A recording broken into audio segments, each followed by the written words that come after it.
Don't buy Future's new fragrance yet. Watch this video. Let's talk about it. What's going on, guys? My name's Neeb. Welcome back to AROMATIX. Today we're going to be talking about another fragrance that's been dropped by a good artist, a very good artist in my opinion, and somebody I've been listening to and enjoying their music for quite some time. Future has had a lot of hits in his career, and for very good reason. I personally have enjoyed a lot of his music, including Drake, who dropped his last fragrance, Summer Mink, all of which I've done a full review for, and surprisingly, watch that review, if you will. So today we're going to be looking at Sinsational, which I picked up on their website, Sinsational, and this is what you're going to expect or can expect when you purchase it from their website. Attention to detail is great. I love these details, this enhanced touch. It gives you more experience for your bang for buck, if you will. So you get this plastic style of rose, is what it looks like, and inside you have this bottle. So the bottle quality in itself, first off, the box is also magnetic, but the bottle quality in itself seems pretty light glass. It's nothing like really, to run home about. It doesn't really look hand polished either. It kind of creates a hazy effect, if you will. No floaties in the juice or anything like that, so that's cool. The cap in itself is pretty heavy, and you have what looks like cubic zirconium inside the cap to make it look like some piece of jewelry, along with these angel wings in the front. That on the back says Sensational with Future signature right there on the front. So this one doesn't have really much of a note breakdown, but who cares? Let's talk about the fragrance itself. I've already gotten a full wear of this one, so I can tell you guys in terms of its performance and what it actually smells like rather than just popping the camera on. And yeah, here we go. Check out the atomizer. So kind of a, I don't know where you got the atomizer, but we can do better for you. And surprisingly, unisex-leaning femme. This is not surprising as much anymore, because the last fragrance that I reviewed by an artist or a creator for music was pretty femme too. In fact, Summer Mink reminded me of something that has a little masculine touch at the top, but to associate it with a masculine style fragrance, which in general speaking has more peppers, has more woods, more aromatics, if you will, and less focus on the florals. Except this reminds me a lot of a very femme fragrance that has this dry down to smell like cosmetics. And it's none other than the Olivia Belle DNA. But we're not talking about that one, we're gonna be pinpointing this. So right off the top, you're gonna get some white florals, which smells like jasmine to me. And basically these fabric sheets, okay? Think of white fabric sheets. Now you take a mist of some citruses, more specifically orange, and you spray it on. But it also has like this very energizing kick coming from what smells like also ginger and a little bit of peppers.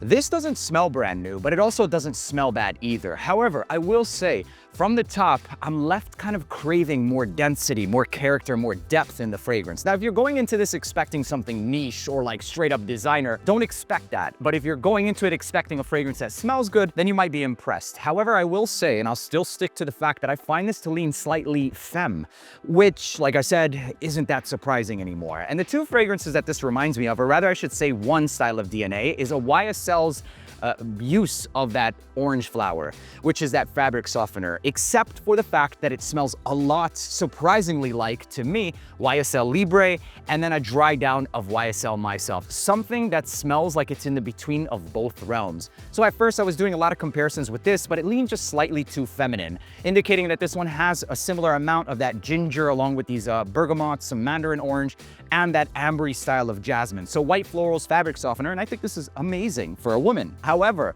it is when it starts to dry down a little bit more that it develops more of a thickness, a little bit more of a woody dry down that takes it more back to the unisex / masculine territory. So in that case, I would classify this as a unisex fragrance that does this fabric softener fresh style of DNA, along with something that might lean slightly more towards the femme side than anything, especially at the top.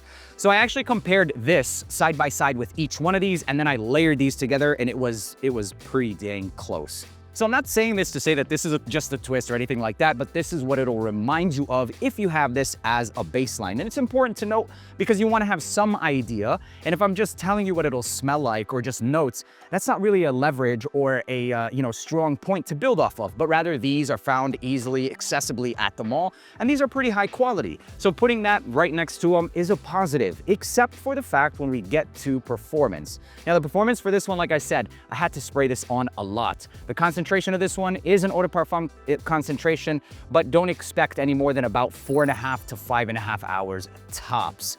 at first it's a little underwhelming, and then the rest of the wear was just straight up getting, you know, a couple of wafts here and there, and more so when I would get closer to my shirt. So I bought it. I'd buy it again in support of Future as a creator because I enjoy his music as well. But if you're looking for something that's show-stopping, groundbreaking, or just beastly, it's not gonna be it. Is it a good fragrance? I think so, if you're okay with unisex fragrances and those white florals. Now, with that being said, I would still personally rock it again. However, I would potentially lean for something else. Considering the price point, which I purchased this at full price of $130, I could potentially end up just going with something like this, which will last, which will perform, which will get compliments, which this one also does. If the prices come down on this, I think it's a great buy.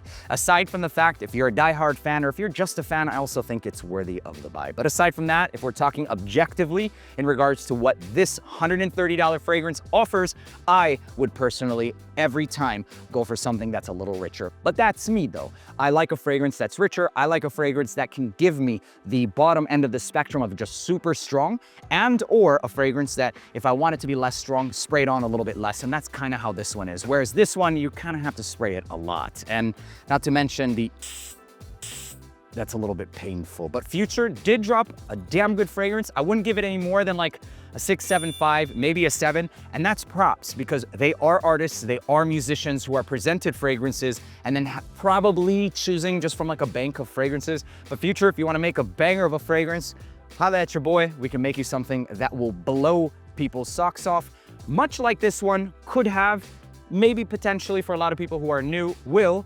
And yeah, that's pretty much it. I really don't have anything bad to say about this fragrance. This was an objective review that's just comparing it to what I believe this to be close to and essentially what this fragrance kind of does. There's a limited amount of information about this, and so I wanted to inform you guys as my duty as a reviewer with all biases aside. So that's all I have to say about Sensational by Future. Let me know that in the comment section if you're picking this up and what's your reasoning. Is it because you want to be in line with the time and history of like, yeah, I bought that fragrance by Future and try it. That's good enough reason for some. For me, it was. Or do you want to grab it because it just smells good or sounds like it smells good? My name is Eve. Thank you for tuning back in AROMATIX. I'll see you in the next one. Peace.